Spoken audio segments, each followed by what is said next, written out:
नमस्कार दर्शकों, आज हम एक ऐसे विषय पर चर्चा करने जा रहे हैं जो सदियों से हमारी संस्कृति और धर्म का एक अभिन्न अंग रहा है। क्या आपने कभी सोचा है कि हिंदू धर्म में 33 करोड़ देवी देवताओं की बात क्यों की जाती है? क्या वाकई में इतने सारे देवता हैं? या फिर यह कोई प्रतीकात्मक संख्या है? आइए इस रहस्य की गहराइयों में उतरते हैं और जानते हैं इसके पीछे छिपे इतिहास, दर्शन और वैज्ञानिक पहलुओं को। हमारी यात्रा शुरू होती है हिमालय की गोद से, जहां ऋषिमुनियों ने सदियों तक तपस्या की और वेदों की रचना की। वेद, जो हमारे धर्म के मूल ग्रंथ हैं, में सबसे पहले इस संख्या का उल्लेख मिलता है। लेकिन क्या आप जानते हैं कि वास्तव में यह संख्या 33 करोड़ नहीं, बल्कि 33 कोटि है? कोटि शब्द का अर्थ संस्कृत में प्रकार या श्रेणी होता है। यानी 33 कोटि का मतलब है 33 प्रकार के देवता। लेकिन समय के साथ कोटि शब्द का अर्थ बदल गया और इसे करोड़ के रूप में समझा जाने लगा। यह एक सामान्य भ्रांति है जो सदियों से चली आ रही है। आइए अब हम इन 33 प्रकार के देवताओं को समझने की कोशिश करते हैं। वैदिक साहित्य के अनुसार ये 33 देवता इस प्रकार विभाजित हैं। पहला 12 आदित्य सूर्य देवता, दूसरा 11 रुद्र शिव के विभिन्न रूप, तीसरा 8 वसु प्रकृति के तत्व, चौथा 2 अश्विनी कुमार स्वास्थ्य और चिकित्सा के देवता। आदित्य सूर्य के 12 रूप हैं जो वर्ष के 12 महीनों का प्रतिनिधित्व करते हैं। ये हैं धाता, मित्र, अर्यमा, शक्र, वरुण, अंश, भग, विवस्वान, पूषा, सविता, त्वष्टा और विष्णु। प्रत्येक आदित्य का अपना विशेष महत्व और कार्य है। रुद्र शिव के 11 रूप हैं जो प्रलय और पुनर्जन्म के चक्र को दर्शाते हैं। ये हैं अजैकबाद, अहिर्बुद्न्य, हर, निरति, ईशान, भुवन, अंगारक, अर्धनारीश्वर, सवित्र, जयंत और पिनाकी। प्रत्येक रुद्र विनाश और निर्माण के विभिन्न पहलुओं का प्रतिनिधित्व करता है। वसु प्रकृति के 8 मूल तत्वों का प्रतिनिधित्व करते हैं। ये हैं पृथ्वी, धरा, जल, आप, अग्नि, अनल, वायु, अनिल, आकाश, आकाश, सूर्य, प्रत्यूष, चंद्रमा, प्रभास और तारे, ध्रुव। ये तत्व हमारे ब्रह्मांड के आधारभूत घटक हैं। अंत में 2 अश्विनी कुमार हैं, नासत्य और दसरा। ये जुड़वा देवता चिकित्सा विज्ञान और स्वास्थ्य के संरक्षक माने जाते हैं। वे सूर्योदय और सूर्यास्त के समय आकाश में दिखाई देने वाले तारों का भी प्रतिनिधित्व करते हैं। लेकिन क्या यह केवल एक संयोग है कि इन देवताओं की संख्या 33 है, या इसके पीछे कोई गहरा अर्थ छिपा है? 33 की संख्या का महत्व केवल हिंदू धर्म तक ही सीमित नहीं है। यह संख्या कई अन्य संस्कृतियों और धर्मों में भी महत्वपूर्ण मानी जाती है। उदाहरण के लिए बौद्ध धर्म में 33 स्वर्ग माने जाते हैं। इस्लाम में कहा जाता है कि जन्नत में 33 वर्ष की आयु के लोग रहेंगे। ईसाई धर्म में माना जाता है कि ईसा मसीह की मृत्यु 33 वर्ष की आयु में हुई थी। क्या यह सिर्फ एक संयोग है या फिर इस संख्या में कुछ विशेष है? कई विद्वानों का मानना है कि 33 एक आध्यात्मिक संख्या है जो पूर्णता और संतुलन का प्रतीक है। यह त्रिगुण सत्व, रज, तम और पंचभूत पृथ्वी, जल, अग्नि, वायु, आकाश के गुणनफल 3x11 से भी संबंधित हो सकती है। लेकिन क्या इसका मतलब यह है कि हमें केवल 33 देवताओं की पूजा करनी चाहिए? बिल्कुल नहीं। हिंदू धर्म में विविधता में एकता का सिद्धांत प्रमुख है। हर देवी देवता ब्रह्मा के ही विभिन्न रूप हैं। जैसे एक ही सूर्य से निकली किरणें अलग अलग रंग दिखाती हैं, वैसे ही एक परमात्मा के विभिन्न रूप हैं ये सभी देवी देवता। हिंदू धर्म में हर व्यक्ति, हर जीव, यहाँ तक कि हर वस्तु में भगवान का वास माना जाता है। इसलिए कहा जाता है कि हर कण कण में भगवान है। इस दृष्टिकोण से देखें तो 33 करोड़ तो बहुत कम संख्या है। वास्तव में अनंत रूपों में भगवान विराजमान है। लेकिन फिर 33 करोड़ की संख्या कहां से आई? कुछ विद्वानों का मानना है कि यह संख्या उस समय की अनुमानित मानव जनसंख्या को दर्शाती थी। प्राचीन भारत में यह माना जाता था कि हर मनुष्य में एक देवता का अंश है, इसलिए जितने मनुष्य उतने ही देवता। एक अन्य व्याख्या यह है कि 33 करोड़ एक प्रतीकात्मक संख्या है जो अनंतता को दर्शाती है। प्राचीन काल में करोड़ सबसे बड़ी गिनती की जाने वाली संख्या थी, इसलिए 33 करोड़ का अर्थ था अगणित, असंख्य। लेकिन क्या इन देवताओं की पूजा करना वैज्ञानिक दृष्टि से उचित है? क्या यह अंधविश्वास नहीं है? इस प्रश्न का उत्तर देने के लिए हमें देवता शब्द के मूल अर्थ को समझना होगा। संस्कृत में देव शब्द दिव धातु से बना है, जिसका अर्थ है प्रकाश देना या चमकना। इसलिए देवता का अर्थ है वह जो प्रकाशमान है, जो ज्ञान देता है। वैज्ञानिक दृष्टिकोण से देखें तो ये देवता प्रकृति के विभिन्न शक्तियों और नियमों का प्रतिनिधित्व करते हैं। उदाहरण के लिए अग्नि देवता ऊर्जा के नियमों का प्रतीक है। वरुण जल चक्र और समुद्री विज्ञान का प्रतिनिधित्व करते हैं। इंद्र वायुमंडलीय घटनाओं और मौसम विज्ञान से जुड़े हैं। इस प्रकार देवताओं की पूजा वास्तव में प्रकृति के नियमों के प्रति सम्मान और समझ का प्रतीक है।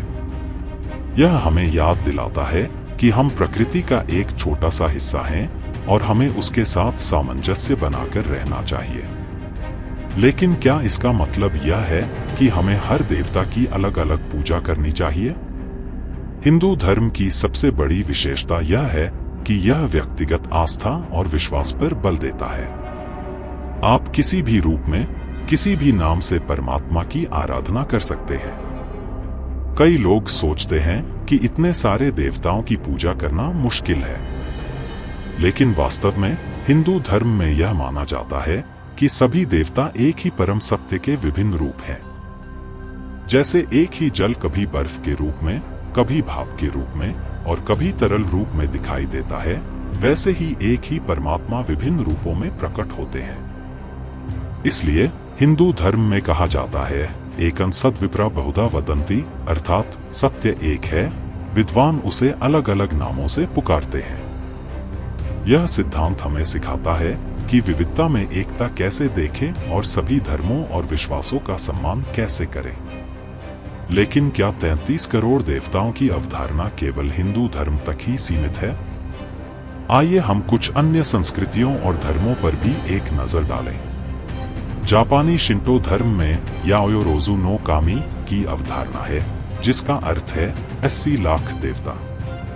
यह संख्या भी अनंतता को दर्शाती है और हर प्राकृतिक वस्तु में एक आत्मा या देवता के होने की मान्यता को प्रतिबिंबित करती है। चीनी धर्म में भी अनेक देवी देवताओं की पूजा की जाती है। ताओवाद में 3 शुद्ध और 8 अमर जैसी अवधारणाएं हैं, जो विभिन्न प्राकृतिक और आध्यात्मिक शक्तियों का प्रतिनिधित्व करती हैं। प्राचीन मिस्र की संस्कृति में भी सैकड़ों देवी देवताओं की पूजा की जाती थी। प्रत्येक नगर का अपना संरक्षक देवता होता था और प्रकृति के हर पहलू को एक देवता से जोड़ा जाता था। यूनानी और रोमन पौराणिक कथाओं में भी अनेक देवी देवताओं का वर्णन मिलता है। ओलंपस पर्वत पर निवास करने वाले 12 प्रमुख देवताओं के अलावा सैकड़ों अन्य देवी देवता, अर्ध देवता और प्राकृतिक आत्माएं मानी जाती थी। अफ्रीकी धर्मों में भी प्रकृति और पूर्वजों की आत्माओं को देवी देवताओं के रूप में पूजा जाता है। यहाँ भी हर प्राकृतिक घटना और स्थान का अपना संरक्षक देवता माना जाता है। इन सभी उदाहरणों से हम देख सकते हैं कि अनेक देवी देवताओं की अवधारणा केवल हिंदू धर्म तक ही सीमित नहीं है। यह एक सार्वभौमिक प्रवृत्ति है जो मानव जाति की प्रकृति और ब्रह्मांड को समझने की कोशिश को दर्शाती है। लेकिन क्या आधुनिक युग में इन अवधारणाओं का कोई महत्व है? क्या विज्ञान ने इन्हें पूरी तरह से खारिज कर दिया है? वास्तव में आधुनिक विज्ञान ने कई प्राचीन मान्यताओं की पुष्टि की है। उदाहरण के लिए वेदों में वर्णित ब्रह्मांड की उत्पत्ति की अवधारणा आधुनिक बिग बैंग सिद्धांत से काफी मिलती जुलती है। आयुर्वेद, जो प्राचीन भारतीय चिकित्सा पद्धति है, ने कई ऐसे सिद्धांतों का प्रतिपादन किया जो आज के आधुनिक चिकित्सा विज्ञान द्वारा स्वीकार किए जा रहे हैं। उदाहरण के लिए, शरीर के त्रिदोष वात, पित्त, कफ की अवधारणा आधुनिक फिजियोलॉजी के सिद्धांतों से मेल खाती है। योग और ध्यान, जो प्राचीन भारतीय आध्यात्मिक प्रथाओं का हिस्सा हैं, आज वैज्ञानिक अध्ययनों द्वारा मानसिक और शारीरिक स्वास्थ्य के लिए लाभदायक सिद्ध हो रहे हैं। इसी तरह प्राचीन ज्योतिष विज्ञान ने खगोल विज्ञान के विकास में महत्वपूर्ण योगदान दिया है। कई प्राचीन सभ्यताओं ने सूर्य और चंद्र ग्रहणों की सटीक भविष्यवाणी करने की क्षमता विकसित की थी। लेकिन इसका मतलब यह नहीं है कि हम हर प्राचीन मान्यता को बिना किसी प्रश्न के स्वीकार कर लें। विज्ञान का मूल सिद्धांत है संदेह करना और प्रश्न पूछना। हमें अपनी संस्कृति और परंपराओं का सम्मान करते हुए भी उन्हें तर्क और विवेक की कसौटी पर कसना चाहिए। 33 करोड़ देवताओं की अवधारणा हमें सिखाती है कि जीवन के हर पहलू में दिव्यता है। यह हमें प्रकृति और पर्यावरण का सम्मान करने की प्रेरणा देती है। आज के समय में जब पर्यावरण संरक्षण एक वैश्विक चुनौती बन गया है, यह सिद्धांत और भी महत्वपूर्ण हो जाता है। यह अवधारणा हमें यह भी सिखाती है कि हर व्यक्ति में दिव्यता है। इससे हमें दूसरों का सम्मान करने और समाज में समानता लाने की प्रेरणा मिलती है। यह विचार आधुनिक मानवाधिकार के सिद्धांतों से मेल खाता है। लेकिन क्या इसका मतलब यह है कि हमें अंधविश्वास को बढ़ावा देना चाहिए? बिल्कुल नहीं। हमें अपनी संस्कृति और परंपराओं के गहन अर्थ को समझना चाहिए, न कि उनके सतही पहलुओं पर अटके रहना। उदाहरण के लिए, नदियों को देवी मानने का अर्थ यह नहीं है कि हम उन्हें प्रदूषित करते रहें और फिर पूजा करके अपने कर्तव्य की इतिश्री समझ लें। इसका वास्तविक अर्थ है कि हम नदियों को स्वच्छ रखें, उनके पारिस्थितिक तंत्र की रक्षा करें। इसी तरह पेड़ों को पूजने का अर्थ केवल उन्हें पवित्र धागा बांधना नहीं है, बल्कि वनों की रक्षा करना, पेड़ लगाना और पर्यावरण संरक्षण में योगदान देना है। 33 करोड़ देवताओं की अवधारणा हमें सिखाती है कि हर चीज में कुछ विशेष है, हर जीव में कुछ अद्वितीय है।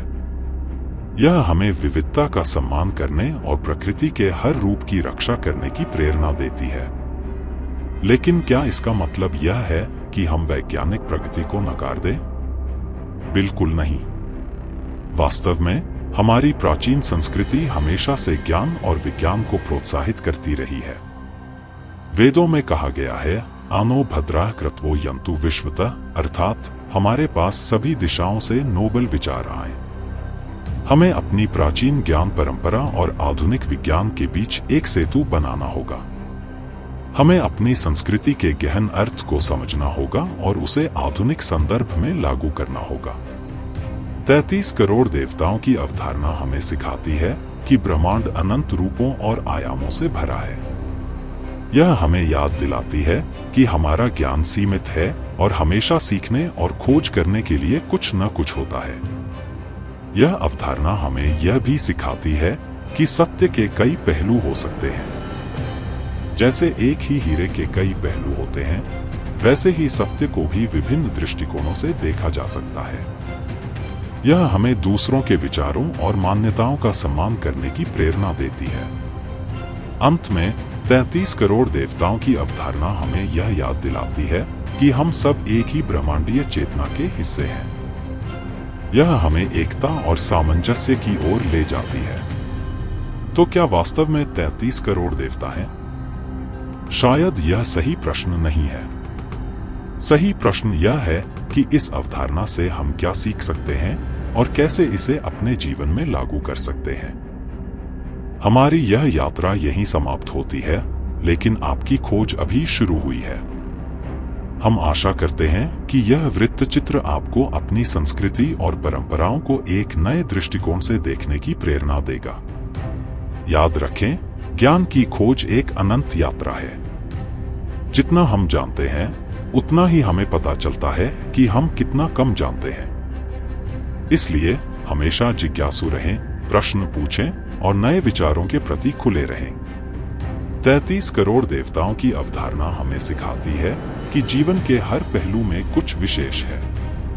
चाहे वह एक छोटा कीड़ा हो या विशाल पर्वत, हर चीज में एक अद्भुत कहानी छिपी है। यह हमें याद दिलाती है कि हम सब एक बड़े चित्र का हिस्सा हैं। हमारे कार्य, हमारे विचार, यहाँ तक कि हमारी छोटी से छोटी क्रिया भी ब्रह्मांड के महान नृत्य में अपनी भूमिका निभाती है। इस यात्रा से हमने सीखा कि संख्याएं कभी कभी प्रतीकात्मक होती हैं। 33 करोड़ एक सटीक गणना नहीं, बल्कि एक विचार है, विविधता, अनंतता और एकता का विचार। हमने देखा कि कैसे विभिन्न संस्कृतियों ने अपने अपने तरीके से इस विचार को व्यक्त किया है। यह हमें याद दिलाता है कि मानवता की मूल भावनाएं और जिज्ञासाएं सार्वभौमिक हैं। हमने यह भी समझा कि प्राचीन ज्ञान और आधुनिक विज्ञान परस्पर विरोधी नहीं है। वे एक ही सिक्के के दो पहलू हैं जो हमें ब्रह्मांड को समझने में मदद करते हैं। 33 करोड़ देवताओं की अवधारणा हमें सिखाती है कि हर व्यक्ति, हर जीव, यहाँ तक कि हर वस्तु में कुछ दैवीय है। यह हमें प्रकृति का सम्मान करने, पर्यावरण की रक्षा करने और हर जीव के प्रति करुणा रखने की प्रेरणा देती है। यह हमें यह भी सिखाती है कि विविधता में एकता कैसे देखें। जैसे सूर्य की किरणें प्रिज्म से गुजरकर 7 रंगों में बिखर जाती हैं, वैसे ही एक परम सत्य विभिन्न रूपों में प्रकट होता है। अंत में यह अवधारणा हमें याद दिलाती है कि ज्ञान की खोज कभी समाप्त नहीं होती। जितना हम जानते हैं, उतना ही हमें एहसास होता है कि हम कितना कम जानते हैं। यह हमें हमेशा जिज्ञासु रहने और सीखते रहने की प्रेरणा देती है। तो आइए हम इस यात्रा को यहीं समाप्त न करें। इसे अपने जीवन में एक नई शुरुआत बनाएं। अपने आसपास की दुनिया को एक नई नजर से देखें। हर चीज में छिपे अद्भुत को खोजें। याद रखें, 33 करोड़ देवताओं की अवधारणा केवल एक संख्या नहीं है। यह जीवन के प्रति एक दृष्टिकोण है, एक ऐसा दृष्टिकोण जो हमें हर पल के महत्व को समझने में मदद करता है। इस वृत्त चित्र के माध्यम से हमने एक लंबी और रोचक यात्रा की है। हमने इतिहास में झांका, विज्ञान से सवाल पूछे और दर्शन की गहराइयों में गोता लगाया। लेकिन यह यात्रा यहीं खत्म नहीं होती। असली यात्रा अब शुरू होती है जब आप इस ज्ञान को अपने दैनिक जीवन में लागू करेंगे। जब आप हर चीज में छिपे अद्भुत को देखना शुरू करेंगे। जब आप हर व्यक्ति में छिपे देवत्व का सम्मान करेंगे। तो आइए इस ज्ञान को केवल बौद्धिक चर्चा तक सीमित न रखें। इसे अपने जीवन का हिस्सा बनाएं। प्रकृति का सम्मान करें, दूसरों की मदद करें और हमेशा सीखते रहें।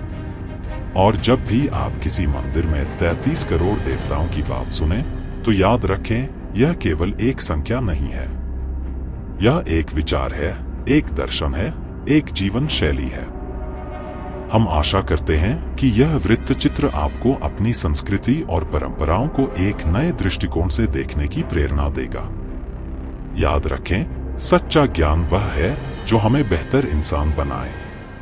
इस वृत्त चित्र को देखने के लिए धन्यवाद। हम आशा करते हैं कि इसने आपको कुछ नया सोचने और सीखने के लिए प्रेरित किया होगा। अगर आपको यह वृत्त चित्र पसंद आया तो कृपया इसे लाइक करें, अपने दोस्तों के साथ शेयर करें और अपने विचार कमेंट्स में साझा करें।